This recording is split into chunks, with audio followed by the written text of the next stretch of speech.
Good afternoon, everyone. This is Kunal Shah from Nirmal Bank Securities Private Limited. I'm the head of research, and let us start with what we recommended. So on Friday, we recommended that most of the commodities are sell, irrespective of whatever is happening.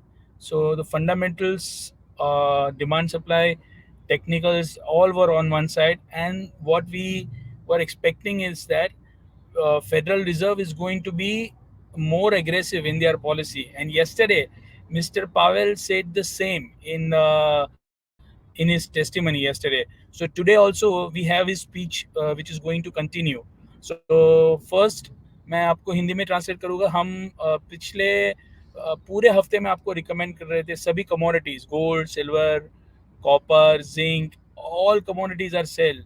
क्यों? Demand supply के related नहीं, ना कोई technically ऐसा लग रहा था. पर हमारा जो आपको सेलिंग करने का जो रीज़न था वो ये था कि फेडरल रिजर्व के जो चेयरमैन है पावेल साहब, वो आगे जाके बहुत ही एग्रेसिव रहेंगे, क्योंकि इन्फ्लेशन कम नहीं हो रहा है. इन्फ्लेशन क्यों कम नहीं हो रहा है? क्योंकि यूएस में जॉब मार्केट बहुत ज़्यादा टाइट है, और जॉब मार्केट टाइट होने के कारण आगे जाके फेड को 25 की जगह 50 बेसिस पॉइंट से रेट हाइक करना पड़ेगा. सो यूएस में बेसिकली कल क्या हो गया है, 2 साल का जो यूएस का बॉन्ड है वो 5% हो गया है. और जो 10 साल का बॉन्ड है, तो 10 साल का और 30 साल का जो बॉन्ड की जो यील्ड है वो इतनी ज़्यादा बढ़ नहीं पा रही है, और 2 साल की जो बॉन्ड यील्ड है वो बहुत ज़्यादा बढ़ रही है.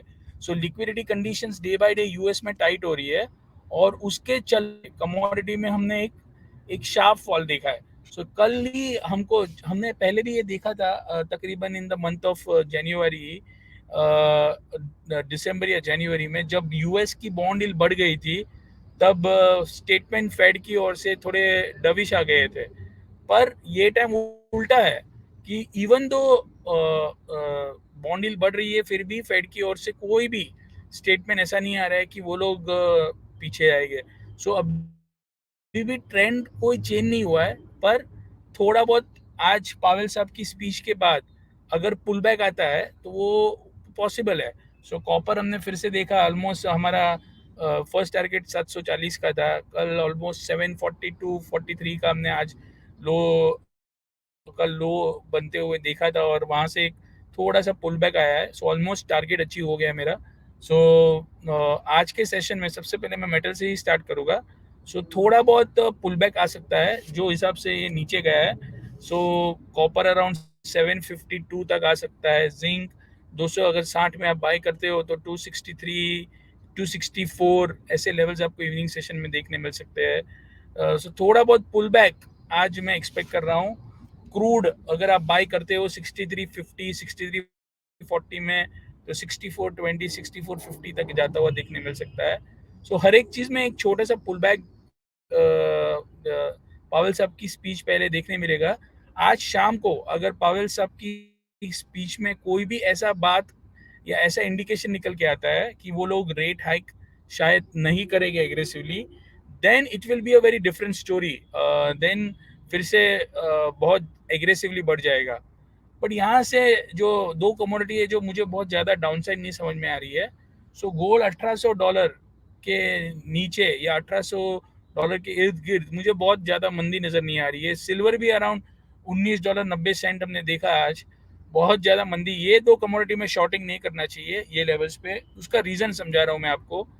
क्योंकि पूरे विश्व में पिछले 6 महीने से तकरीबन 400 से 450 टन जो बाइंग हुई है 6 से 7 महीनों में, वो है सेंट्रल बैंक द्वारा. एक के बाद एक सेंट्रल बैंक अपनी फॉरेन एक्सचेंज रिजर्व को डाइवर्सिफाई करने के लिए गोल्ड और सिल्वर में बाई कर रहे हैं. सो गोल्ड और सिल्वर में ऑलरेडी $200 का गोल्ड में, सिल्वर में अगर आप देखेंगे 25.5 $25 से धीरे धीरे धीरे करके आज $20 हो गया है. सो सिल्वर भी अराउंड 71,000 का हमने एमसीएक्स पे हाई देखा था, वो आज नीचे में 61,000 एग्जैक्ट प्राइस में आपको बताओ तो 61,500 हो गया. तो यहाँ से गोल्ड और सिल्वर में मुझे बहुत ज़्यादा एग्रेसिव मंदी इमीडिएटली नहीं समझ में आ रही है. सो थोड़ा बहुत पुल बैक, थोड़ा बहुत बार्गेन हंटिंग के लिहाज से ये दोनों में बाई करना चाहिए. पर मेरी राय में कोई एग्रेसिव बाइंग नहीं। आज की स्पीच भी इतनी इम्पोर्टेंट है पावेल साहब की, कल उनकी स्पीच के बाद यूएस मार्केट्स गिर गए। आज अगर स्पीच में वो कोई भी इंडिकेशन ऐसा देते हैं कि वो लोग डेटा के ऊपर ही कॉल लेंगे या जॉब आगे एक्सपेक्ट कर रहे हैं कि इकोनॉमी खराब होगी, तो ऐसा कोई स्टेटमेंट आता है तो डॉलर थोड़ा बहुत कमजोर हो जाएगा। 106 का एक साइकोलॉजिकल रेजिस्टेंस है डॉलर इंडेक्स का। सो आज के दिन के लिए ट्रेडिंग के लिहाज से मैं आपको एक पुल बैक के लिए बाइंग करने के लिए रिकमेंड कर रहा हूँ, पर कोई लंबी तेजी वाला माहौल कोई भी कमोडिटी में नहीं है।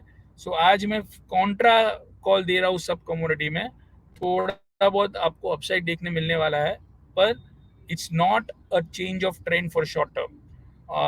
सो I go into question answer. सबसे पहले let us start with Manish Kumar ji. Sir please, अच्छा, so you are Manish Kumar ji मुझे मेडिसिन रिकमेंड कर रहे हैं, thank you very much. I will try and I will definitely let you know, thank you very much.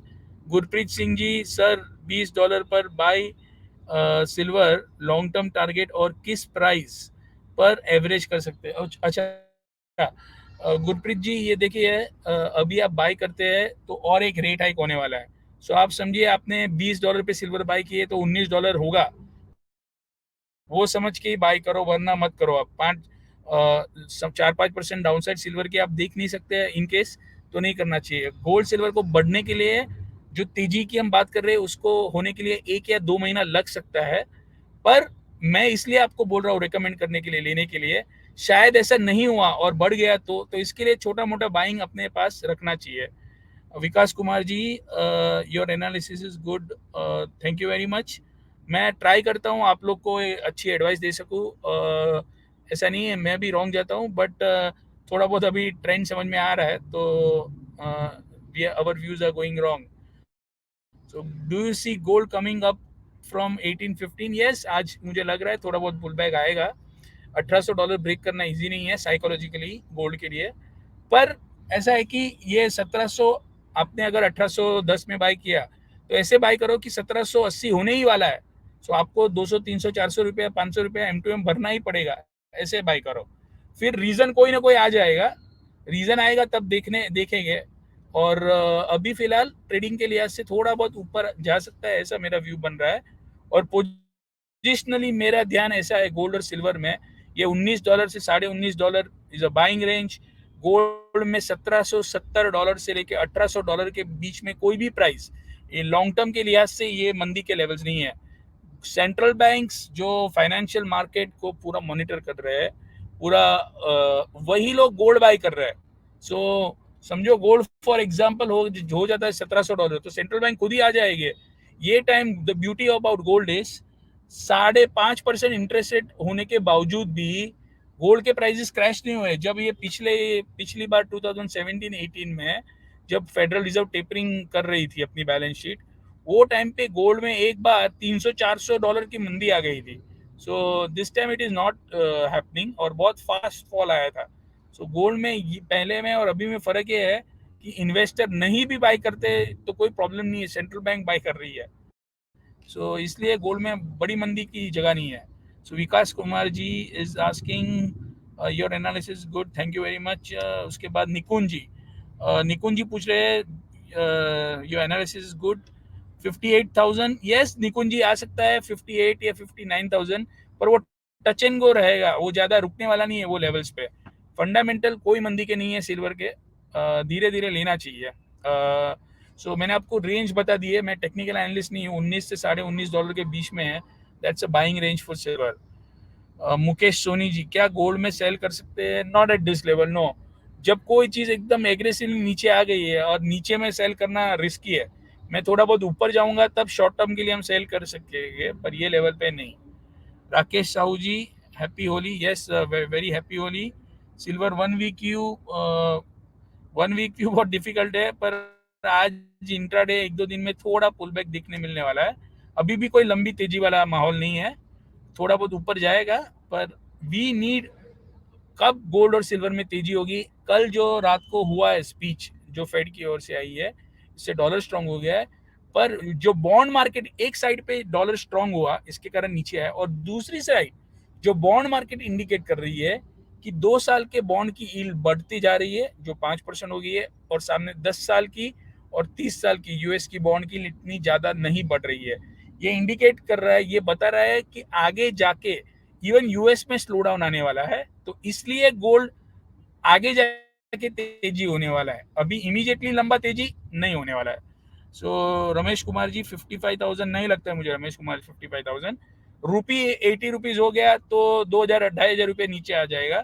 अभी फिलहाल रुपी भी मुझे कम लग रहा है 8150 या 8130 तक आ सकता है, उतना उससे ज़्यादा फॉल अभी इमीडिएटली नहीं देखने मिलेगा। सो 2,000 रुपया और 55 अभी फिलहाल मुझे नहीं पॉसिबल लग रहा है। गैस रमेश कुमार जी प्लीज, मैं रिकमेंड नहीं करता हूँ किसी को भी। Mister world wide, I always wait to see you in TV channel, I watch the only episode. Thank you very much, I hope मैं आपको वैल्यू प्रोवाइड कर रहा हूँ। Gurpreet ji thank you very much. और Kalpana Agarwal ji, sir what will be the long term target of the gold for upside? Long term target for gold 1770 और 90 के बीच में अगर आप बाय करते हो तो नेक्स्ट साल यही टाइम फरवरी मार्च में आपको गोल्ड $2100 में ट्रेड करता हुआ देखने मिलेगा, ऐसा मेरा रीडिंग है।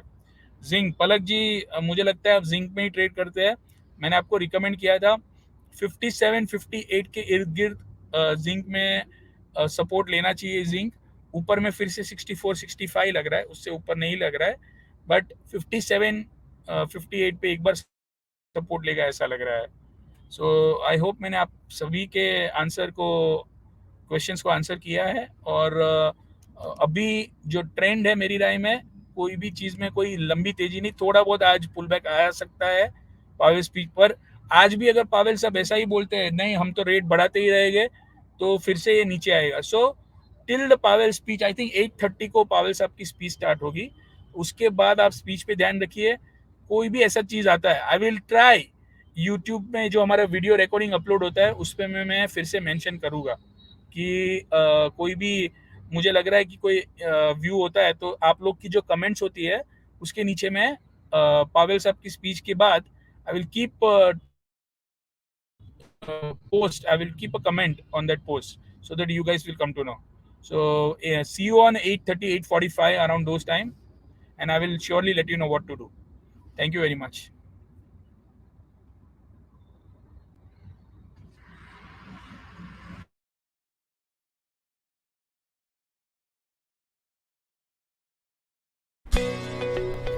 Subscribe to our YouTube channel and click on the bell icon to never miss an update from Nirmal Bang.